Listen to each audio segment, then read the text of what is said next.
Lanjut ke soal ketiga. Soal ketiga ini ada Giant Corporation adalah perusahaan dagang yang menjual produknya secara kredit dengan syarat pembayaran 2/10 N/30. Perusahaan ini menyusun laporan keuangan tahunan. Pada laporan posisi keuangan per 31 Desember 2020, akun-akun yang berkaitan dengan piutang itu disajikan sebagai berikut. Itu notes receivable sebesar $6.000.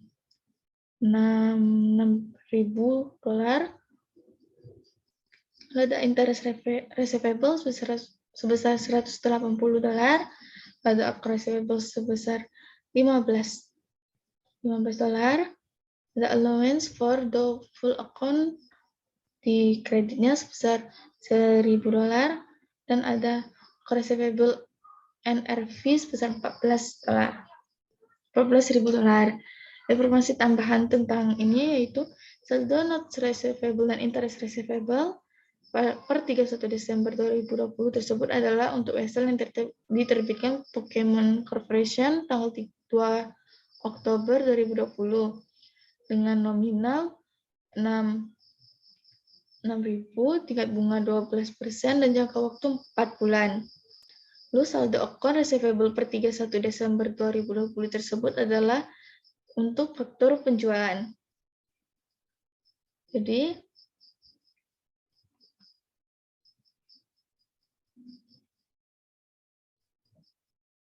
ini adalah saldo akun rinciannya pada faktur pada tanggal 31 Desember 2020. Berikut ini adalah transaksi-transaksi yang terjadi pada tahun 2021 yang berhubungan dengan piutang Giant Corporation. Lalu ini ada tabel rincian piutang sampai tanggal 31 Desember 2021 untuk menghitung estimasi. Lalu Giant Corporation menghitung estimasi cadangan piutang tidak tertagih dengan berdasarkan persentase piutang dengan menyiapkan daftar umur piutang. Berdasarkan pengalaman tahun sebelumnya, estimasi kemungkinan piutang tidak tertagih untuk setiap kelompok umur piutang adalah sebagai berikut. Ini adalah persentasenya. Lalu diminta buat jurnal untuk transaksi-transaksi di atas, siapkan daftar umur piutang Giant Corporation per 31 Desember 2021 dan buat jurnal penyesuaian tanggal 31 Desember 2020 untuk mencatat cadangan piutang tidak tertagih. Yang pertama yaitu buat jurnal untuk transaksi-transaksi. Ini sudah ada ininya. Jadi kita buat. Kita split supaya mudah. Ini transaksi, ini dia. Pada tanggal Januari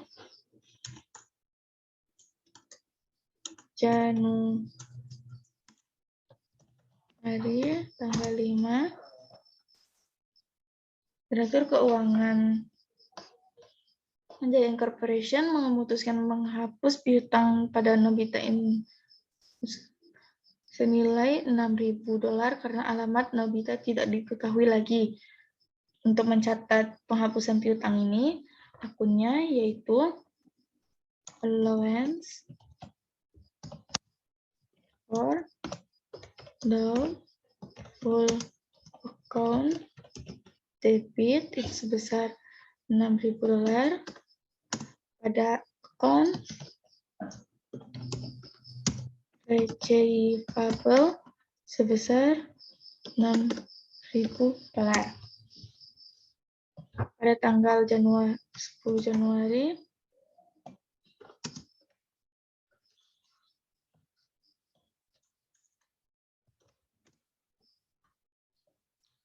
di Kisugi Corporation melunasi utang dagangnya dengan menyerahkan vessel dengan nilai nominal 9.000 berjangka 3 bulan dengan tingkat bunga 12%. Jadi ini akunnya yaitu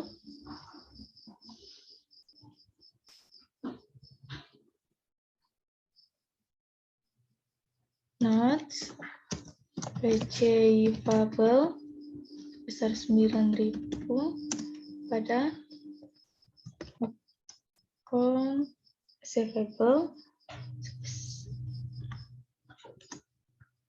9.000, receivable $9.000.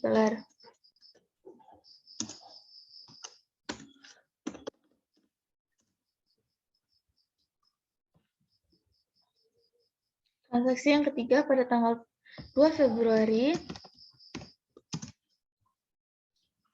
menerima pelunasan piutang wesel yang diterbitkan Pokemon Corporation pada tanggal 2 Oktober 2020.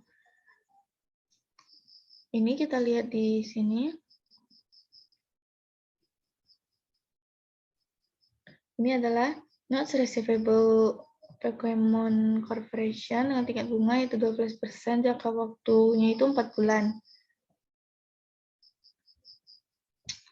Jadi, kita hitung itu sebesar 6.000 dengan 6.000 dikali 12%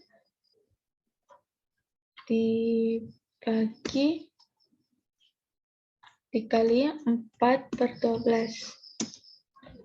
Jadi bunganya yaitu sebesar penerimaan bunganya itu sebesar 240.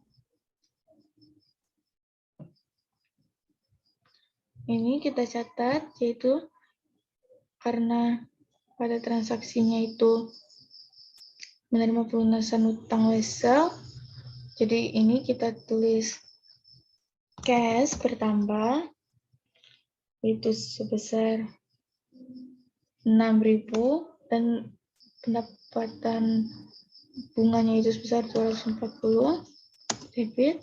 Lalu pada notes receivable sebesar $6.000 dan interest receivable atau penerimaan bunga itu sebesar $240. Ini ada transaksi yang keempat pada tanggal 15 Maret 2021, Giant Corporation memperoleh kembali uang dari piutangnya kepada Suneyo Corporation yang sudah dihapuskan pada tanggal 20 Agustus 2020. Jumlah piutang kepada Suneyo yang telah dihapuskan ini adalah besar $1.000. Jadi, untuk mencatat penerimaan yang telah dihapuskan, pertama itu munculkan kembali piutangnya dengan account receivable sebesar $1.000 pada allowance for full account sebesar $1.000, lalu cash sebesar $1.000 didebit pada account receivable di kredit sebesar $1.000. Transaksi yang kelima pada tanggal 10 April 2021 menerima pelunasan utang wesel yang telah diterbitkan di Kisugi Corporation pada tanggal 10 Januari. Jadi ini pada tanggal April tanggal 10 pada tanggal 10 Januari notes receivable yang diterbitkan itu sebesar $9.000 dengan tingkat bunga 12%. Jadi kita hitung 9.000 dikali 12% dikali, ini masanya itu 3 bulan, berarti 3/12. Bunganya yaitu sebesar $270.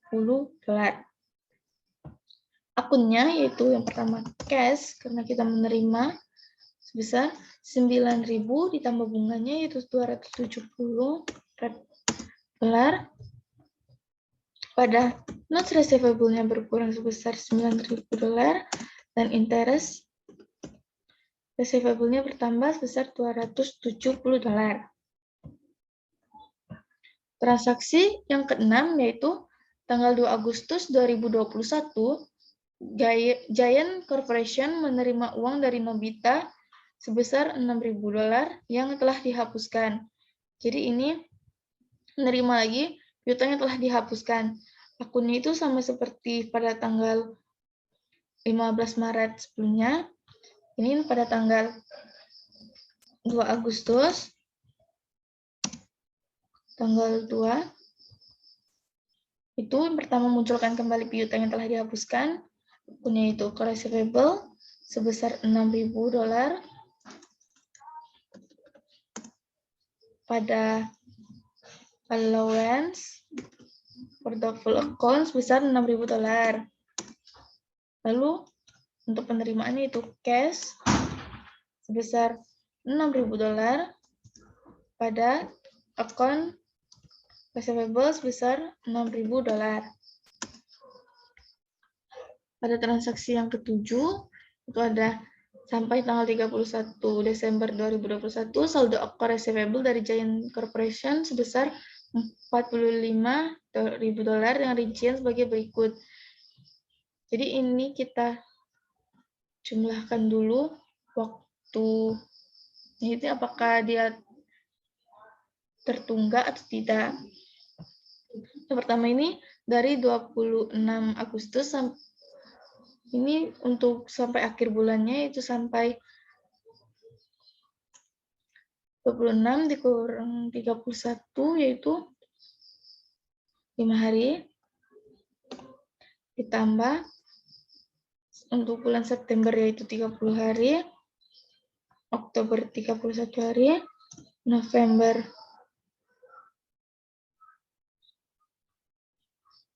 30 hari, dan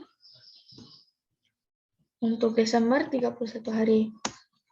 127 ini karena termin pembayarannya itu N/30, jadi 127 dikurang 30. Lalu untuk 12 November ini, untuk bulan November yaitu ada 30 hari, dikurang dengan tanggal 12, ditambah 31. Karena termin pembayarannya itu N/30, jadi 49 dikurang 30, 19 hari.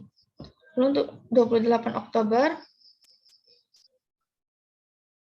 ini ada 3 hari sama dengan 3, ditambah 30, ditambah 31. Ini dikurang dengan termin bayarannya itu 30 hari.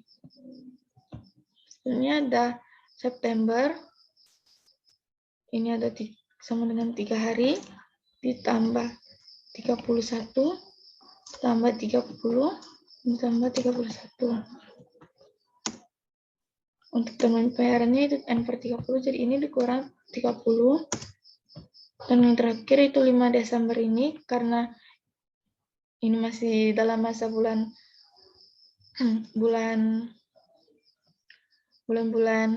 Desember, jadi ini belum tertunggak. Untuk menghitung ini kita harus ini sudah masuk ke yang B, yaitu daftar umur piutang. Jadi kita menghitungnya menggunakan tabel daftar umur piutang. Ini akun untuk transaksi ke-7 ini Desember tanggal 31 yaitu paid expense ada allowance for doubtful account. Di akunnya itu ini. Jadi pertama kita masukkan nama pelanggannya itu Giki Sugi Corporation. Jumlah piutangnya itu kita tambahkan $5.000 ditambah $15.000 yaitu $20.000. Yang belum tertunggaknya tidak ada. Yang 1 sampai 30 harinya ada yaitu sebesar $15.000. Lalu untuk yang $5.000-nya itu lebih dari 90 hari.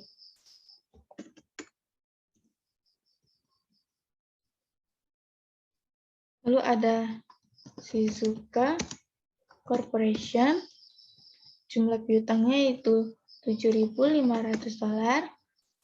Ini tertendang yang tidak ada. Untuk 7.500 ini itu 34 hari. Jadi ini ada di 31 sampai 60 hari. Sekitar $750.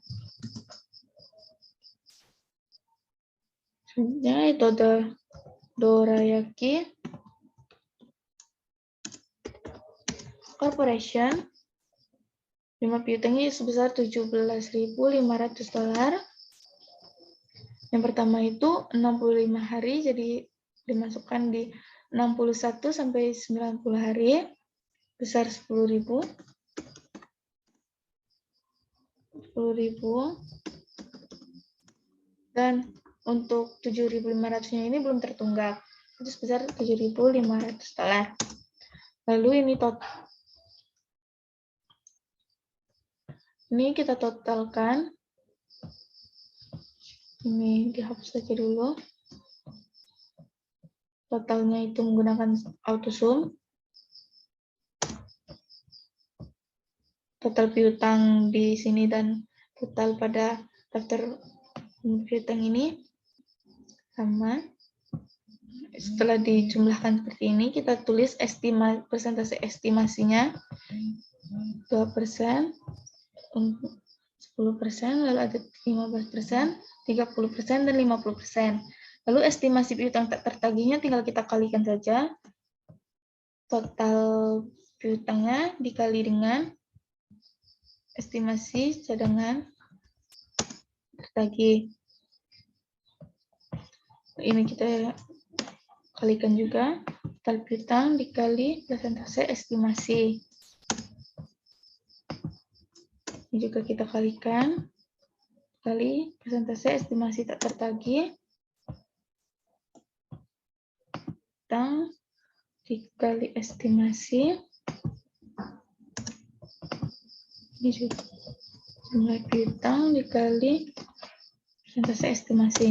Lalu untuk setelah itu kita totalkan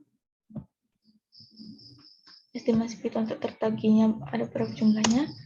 Itu pada tanggal per 31 Desember itu sebesar 8.275. Untuk menghitung penyesuaiannya, kita letakkan dulu saldo awalnya. Saldo awalnya ini berada di kredit, yaitu sebesar $1.000.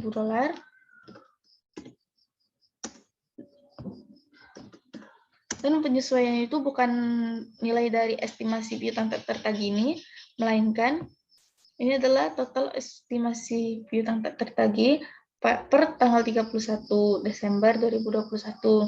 Itu sebesar $827.5. Jadi untuk menghitung penyesuaiannya itu total estimasi dikurang dengan saldo awal. Jadi jurnalnya itu penyesuaian itu net expense sebesar $7.275 pada allowance for doubtful account besar $7.275. Angka inilah yang akan dimasukkan ke dalam jurnal yang telah dibuat sebelumnya. Kita kasih tanda dolar.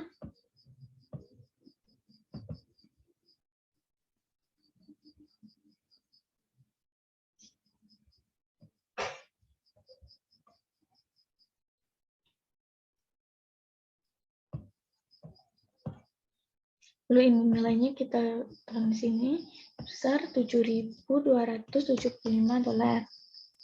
$7.275.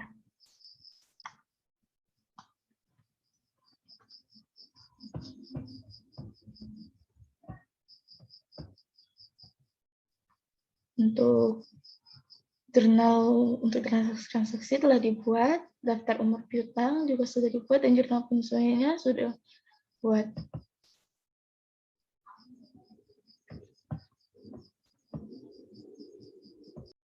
Selanjutnya itu ada soal keempat, soal 4 tentang penyusutan. Pada tanggal 1 Agustus 2017, Silverio Oil Corporation telah membeli mesin pengolahan dengan harga perolehan sebesar $182.000. Silverio memperkirakan mesin dapat memberikan manfaat selama 5 tahun dengan estimasi nilai sisa besar $2.000. Pada akhir umur manfaat, Silverio menyusun laporan keuangan tahunan setiap tanggal 31 Desember. Hitung beban penyusutan untuk tahun 2017, 2018, 2019, 2020, dan 2021 dengan menggunakan metode penyusutan. Untuk mahasiswa ujung NPM ganjil menggunakan metode saldo menurun ganda, dan untuk mahasiswa ujung NPM genap menggunakan jumlah angka tahun. Karena NPM saya ujungnya itu ganjil, maka menggunakan metode saldo menurun ganda. Metode saldo menurun ganda. Yaitu yang pertama kita tentukan harga perolehannya sebesar $182.000. Umur manfaatnya yaitu 5 tahun. Nilai sisanya yaitu sebesar, ini kita tulis pakai dolar, itu 182, umur manfaatnya itu sebesar, sisa nilainya sebesar $2.000. Beban penyusutan per tahun, ini adalah yang ditanya. Tarif penyusutannya itu adalah 2 kali dari tarif penyusutan metode garis lurus. Untuk mencari tarif metode garis lurus itu adalah 100% dikali umur manfaat, dibagi umur manfaat. Jadi untuk mencari tarif penyusutan saldo menurun ganda ini yaitu sama dengan 2 dikali dalam kurung itu 100% dibagi 5. Yaitu sebesar 40%. Dasar penyusutannya ini adalah nilai buku awal periode. Beban penyusutan per tahunnya itu dasar penyusutan dikali dengan tarif penyusutan. Tarif penyusutannya itu adalah 40%. Jadi kita isi tabelnya untuk mempermudah menghitung penyusutannya, yaitu dari tahun 2017 sampai 2021. 2017, 2018, 2019, 2020, dan 2021. Bagian tahunnya ini, karena ini mesin pengolahannya ini didapat pada tanggal 1 Agustus 2017, jadi kita hitung dari bulan Agustus, September, Oktober, November, dan Desember. Ini ada 5 tahun sampai akhir tahun, karena Silverio ini menyusun laporan keuangannya per tahun, pada akhir tahun. Jadi ini adalah 5/12. Dasar penyusutannya itu adalah nilai buku awal periode. Karena ini awal periodenya yaitu masih awal-awal, jadi harga perolehannya ini menjadi dasar penyusutan sebesar $182.000.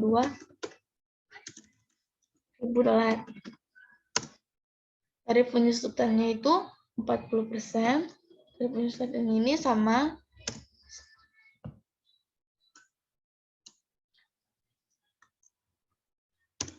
ini. Jangan pakai accounting. General. Oke. 40%. Beban penyusutannya, cara mencari beban penyusutan per tahun yaitu dasar penyusutan sama dengan $182.000 dikali tarif penyusutan. Karena ini kita tidak full 1 tahun, jadi ini juga dikali dengan bagian tahun.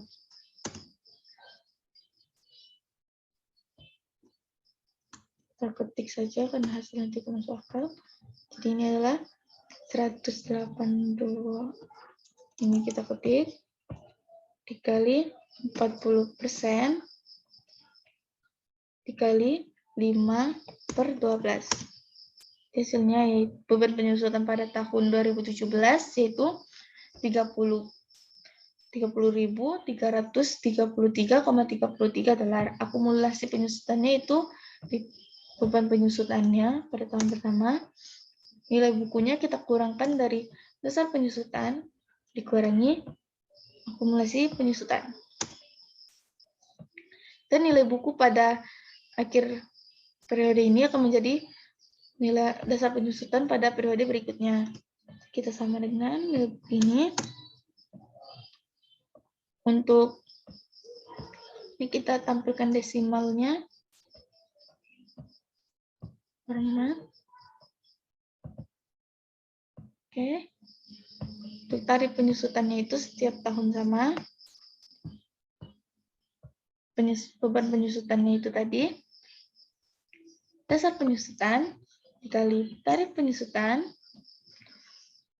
Karena ini dari Januari 2018 sampai Desember 2018, maka tidak perlu ditulis 12/12. Akumulasi penyusutannya itu akumulasi penyusutan pada tahun sebelumnya ditambah beban penyusutan pada tahun ini. Dan untuk nilai bukunya yaitu dasar penyusutan dikurangi beban penyusutan atau harga perolehan dikali akumulasi penyusutan. Hasilnya sama saja.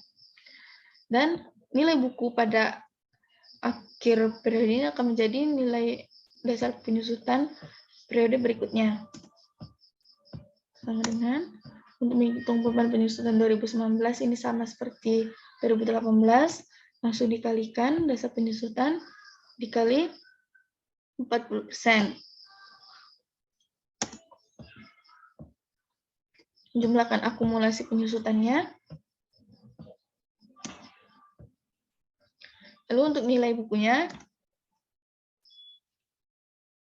dasar penyusutan dikali beban penyusutan. Dan ini akan menjadi nilai dasar penyusutan periode berikutnya. Untuk 2020 juga sama, karena ini masih 1 tahun. Dasar penyusutan dikali 40%.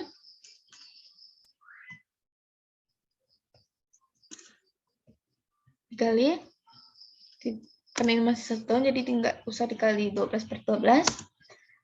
Untuk akumulasi penyusutannya kita tambahkan 127. Dasar akumulasi tahun sebelumnya ditambah beban penyusutan tahun ini.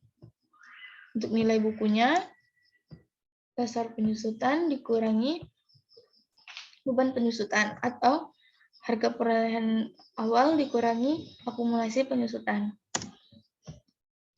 Dan untuk pada tahun 2021, tahun terakhir ini adalah untuk melengkapi dari tahun pertama. Jika tahun pertama 5/12, jadi ini kita hitung dari Januari hingga ke Juli, yaitu ada 7 bulan.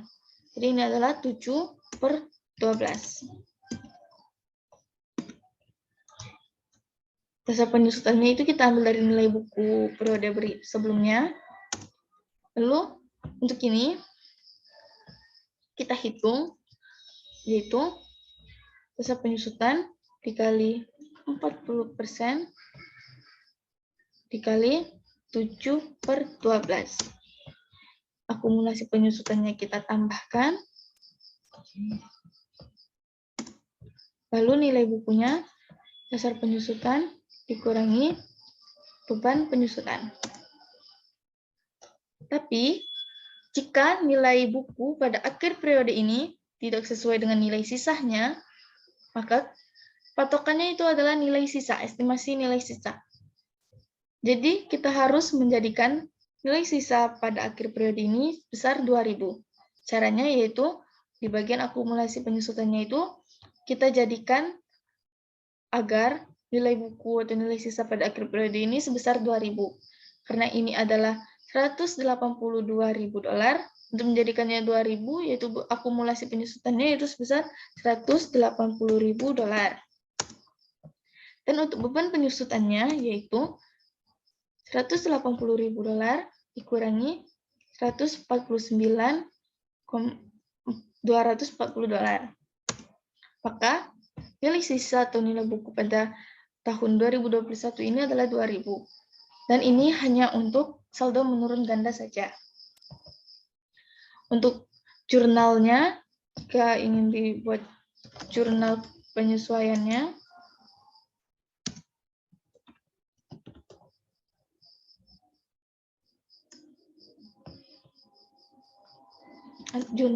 kalau ingin dibuat pada tahun 2017,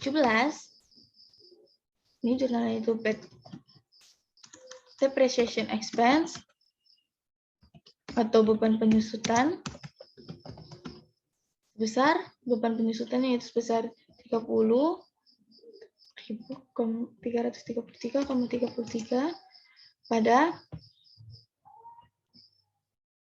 accumulation depreciation of machine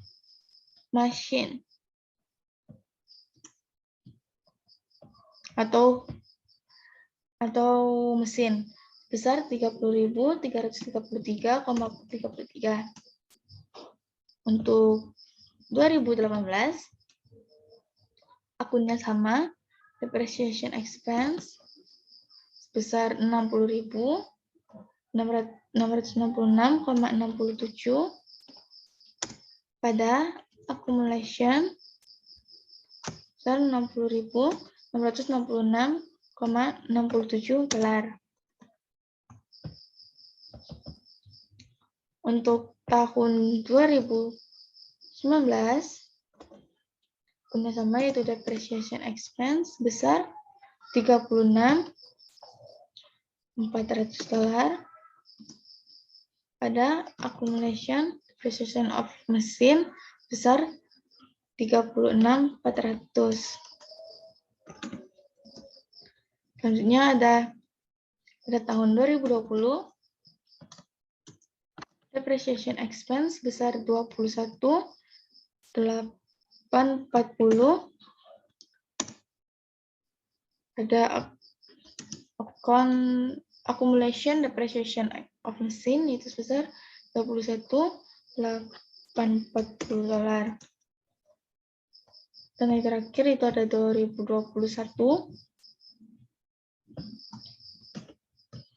Itu ada depreciation expense besar $30.760 pada accumulation depreciation of machine sebesar $30.760.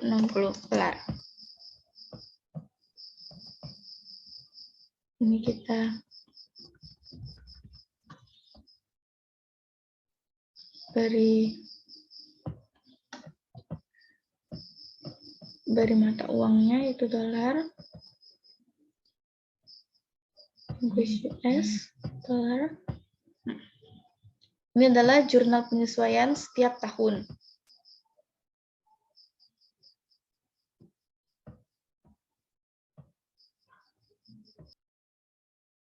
Selanjutnya itu soal terakhir, yaitu soal kelima. Yaitu suatu equipment dengan harga perolehan $78.000 yang diperoleh pada tanggal 1 Mei 2018 dengan estimasi umur manfaat yaitu 5 tahun, nilai siswanya sebesar $3.000. Perusahaan telah mencatat beban penyusutan terakhir pada tanggal 31 Desember 2020. Jika perusahaan menggunakan metode garis lurus untuk menghitung beban penyusutannya, maka buat jurnal yang diperlukan pada tanggal 1 Juli 2021 untuk kondisi-kondisi yang A, untuk mahasiswa cewek atau perempuan, jika equipment ini ditukar dengan equipment baru, dan nilai wajar equipment lama saat penukaran sebesar $35.000. Perusahaan menambahkan uang sebesar $50.000. Yang ke B, untuk mahasiswa cowok, jika equipment ini dijual dengan harga jual sebesar $28.000. Jadi karena saya itu cewek, jadi kita buat yang A. Pertama itu kita hitung harga perolehannya sebesar $78.000. Lalu nilai sisa itu sebesar $3. Sebenarnya itu ada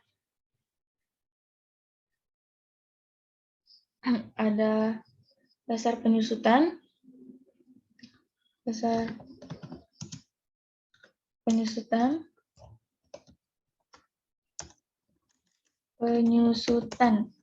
Ini kita hitung harga perolehan dikurang nilai sisa besar $75.000. Selanjutnya kita hitung penyusutannya dengan metode garis lurus. Akumulasi penyusutan sampai dengan 1 Juli 2021. Cara menghitungnya kita hitung dulu berapa bulan dari 1 Mei 2018 hingga 1 Juli 2021. Dari 1 Mei ke 2018 ke 31 Desember 2018 itu ada Mei, Juni, Juli, Agustus, September, Oktober, November, Desember, ada 8 bulan. Sama dengan 8 bulan ditambah untuk 2019 itu ada 12 bulan, 2020 ada 12 bulan, dan 2021 ini dari Januari hanya sampai ke Juni, karena ini sampai dengan 1 Juli. Jadi, Januari, Februari, Maret, April, Mei, Juni ada 6 bulan. Jadi, jumlahnya itu ada 38 bulan. Untuk menghitungnya yaitu 38 dibagi 12 dikali dasar penyusutannya itu sebesar $75.000 per 5. Karena ini adalah umur manfaatnya itu 5 tahun. Jadi kita hitung di bagian ini. 38 per 12. Salah. 38 per 12 dikali dalam kurung 75.000 per 5 tutup kurung. Maka akumulasi penyusutan dari 1 Mei 2018 hingga 1 Juli 2021 yaitu sebesar $47.500. Selanjutnya itu ada nilai buku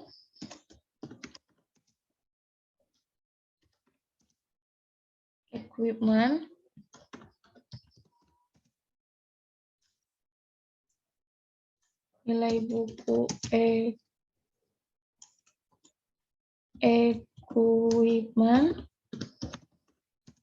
pada tanggal 1 Mei.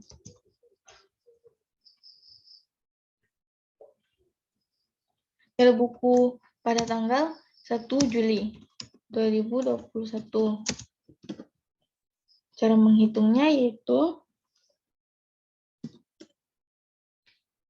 harga perolehan awal sebesar $7.800. $78.000 dikurang akumulasi penyusutan itu sebesar $47.500. Jadi kita hitung 78.000 kurang $47.500. Jadi nilai buku equipment pada tanggal 1 Juli 2021 ini adalah besar $30.500. Selanjutnya ada nilai wajar saat pertukaran. Ini itu sebesar $35.000. Jadi ini adalah karena nilai wajar saat pertukaran lebih besar dari nilai buku, maka kita mendapatkan keuntungan yaitu gain. Saja dulu keuntungan dari pertukaran.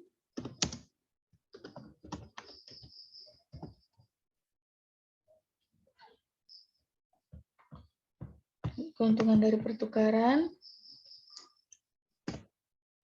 kita kurangkan yaitu nilai wajar saat pertukaran dikurang nilai buku equipment. Kita mendapatkan keuntungan sebesar $4.500. Selanjutnya itu kita untuk menghitung harga perolehan equipment baru.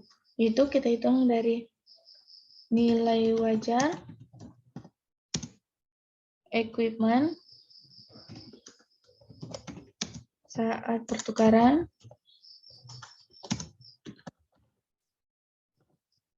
itu sebesar $35.000 dan tambahan kas itu sebesar $50.000. Harga perolehan equipment baru itu kita tambahkan saja $35.000 ditambah $50.000. Harga perolehan equipment barunya itu sebesar $85.000. Jadi itu kita langsung bikin jurnalnya yang diperlukan pada saat 1 Juli. Itu jurnal tanggal 1 Juli 2021 mencatat akumulasi penyusutan, mencatat beban penyusutan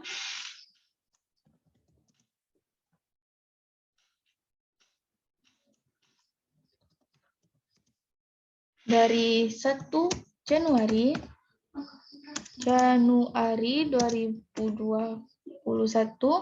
sampai dengan 1 Juli 2021. Kenapa dari 1 Januari 2021? Karena di sini beban penyusutan yang telah dicatat itu terakhir pada tanggal 31 Desember 2020. Jadi untuk mencatatnya itu kita hitung dulu penyusutan per tahunnya ini, karena ini menggunakan metode garis lurus, jadi penyusutannya itu tetap. Jadi kita hitung yaitu cara menghitungnya tinggal dibagi saja. Dasar penyusutan dibagi dengan umur manfaat, yaitu sebesar $75.000 dibagi 5. Ini adalah penyusutan per tahun. Jadi kita hitung untuk dari 1 Januari sampai 1 Juli itu ada 6 bulan. Jadi kita hitung ini sama dengan 6/12 dikali penyusutan per tahun. Itu sebesar $7.500. Akunnya yaitu debt, ya, karena ini penyusutan, jadi kita akunnya itu depreciation, expense atau beban penyusutan itu sebesar $750 pada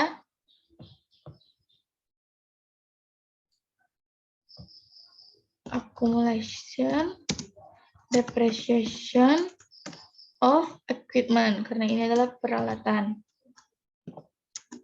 Equipment $7.500.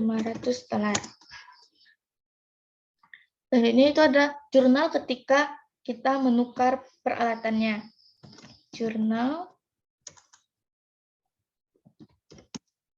tanggal 1 Juli 2021 mencatat pada saat pertukaran. Ini akunnya itu equipment yang baru, new, itu baru. Ini di debit sebesar harga perolehan equipment baru yaitu $85.000. Dan accumulation depreciation of equipment yang lama.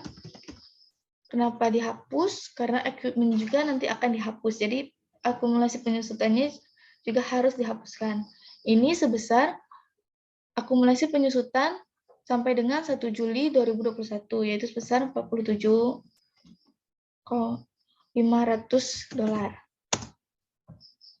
Untuk peak kreditnya, kita hapuskan equipment yang lama. Equipment all. Ini sebesar harga perolehan equipment yang awal, yaitu sebesar $78.000.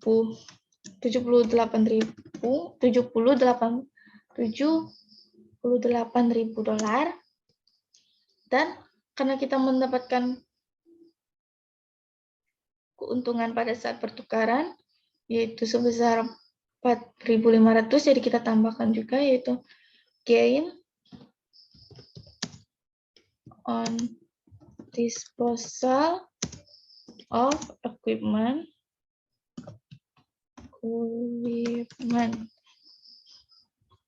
Ini sebesar $4.500. Karena ada cash yang kita keluarkan untuk menambah pada saat pertukaran, jadi kita kreditkan juga cash sebesar $50.000. Maka hasilnya ini akan balance antara debit dan kredit. Jika tidak balance, berarti ada kesalahan. Kita jumlahkan.